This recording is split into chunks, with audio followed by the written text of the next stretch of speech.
আসসালামু আলাইকুম ভিউয়ার্স, আশা করি সবাই ভালো আছেন। পান্টিক বিডি আজকে আড্ডায় আমরা টেকনো ড্রাগসের সম্পর্কে সর্বশেষ আপডেট জানবো। সর্বশেষ আপডেট বলতে আমি এর আগের ভিডিওতে আপনাদেরকে বলেছি যে টেকনো ড্রাগস কোম্পানিটি হচ্ছে বুক বিলিং পদ্ধতিতে পুঁজিবাজারে আসতে যাচ্ছে।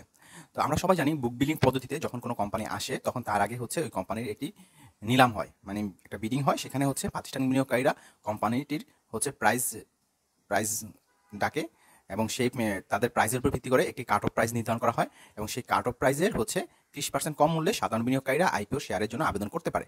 তো টেকনোডাক্সের সেই নিলামটি বা বিডিংটি অনুষ্ঠিত হয়েছে এবং সেই বিডিংয়ে কোম্পানিটির কত আইপিও কাট অফ প্রাইস নির্ধারণ হয়েছে এবং আইপিওতে কত টাকা আসতে যাচ্ছে সেই তথ্যটি আপনারা জানতে পারবেন আজকের ভিডিওর মাধ্যমে।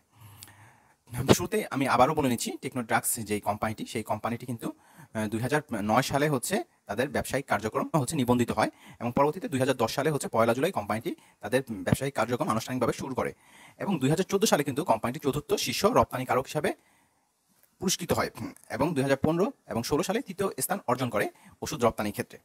কোম্পানিটি ফেস ভ্যালু হচ্ছে 10 টাকা এবং কোম্পানিটি হচ্ছে 100 কোটি টাকা পুঁজিবাজার থেকে উত্তোলন করবে এবং একজন সাধারণ বিনিয়োগকারী এই কোম্পানিতে সর্বনিম্ন 50,000 টাকার আবেদন করতে পারবে এবং সর্বোচ্চ 10 লক্ষ টাকা পর্যন্ত আবেদন করার সুযোগ পাবে এবং কোম্পানিটির ইপিএস হচ্ছে 2 টাকা 8 পয়সা এবং এনএবি হচ্ছে 22 টাকা 57 পয়সা।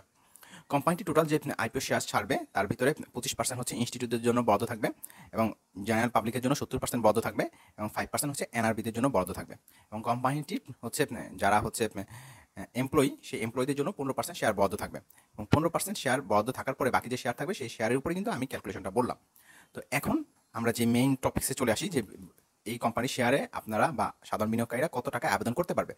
কোম্পানিটি বুক বিলিং পদ্ধতিতে যখন বিডিং হয় তখন প্রাতিষ্ঠানিক বিনিয়োগকারীরা এর নিলামে অংশগ্রহণ করে এবং হচ্ছে 34 টাকা পর্যন্ত তারা হচ্ছে নিলামে ডাক হাঁকে এবং কোম্পানিটির কাট অফ প্রাইস নির্ধারণ হয় 34 টাকা এবং সেই 34 টাকার 30% কম মূল্যে 24 টাকায় সাধারণ বিনিয়োগকারীরা এই কোম্পানিটির আইপিওতে আবেদন করতে পারবে এবং একজন বিনিয়োগকারী 10 লক্ষ টাকা পর্যন্ত আবেদন করতে পারবে।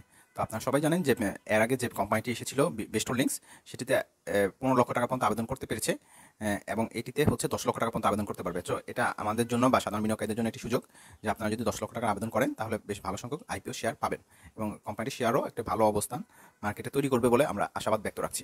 তো ধন্যবাদ সবাইকে। ভিডিওটি ভালো লাগলে অবশ্যই লাইক কমেন্ট শেয়ার করবেন এবং চ্যানেলটি সাবস্ক্রাইব করবেন এবং পরবর্তী ভিডিও সবার আগে পেতে চাইলে নোটিফিকেশন বাটনটি ক্লিক করে রাখবেন।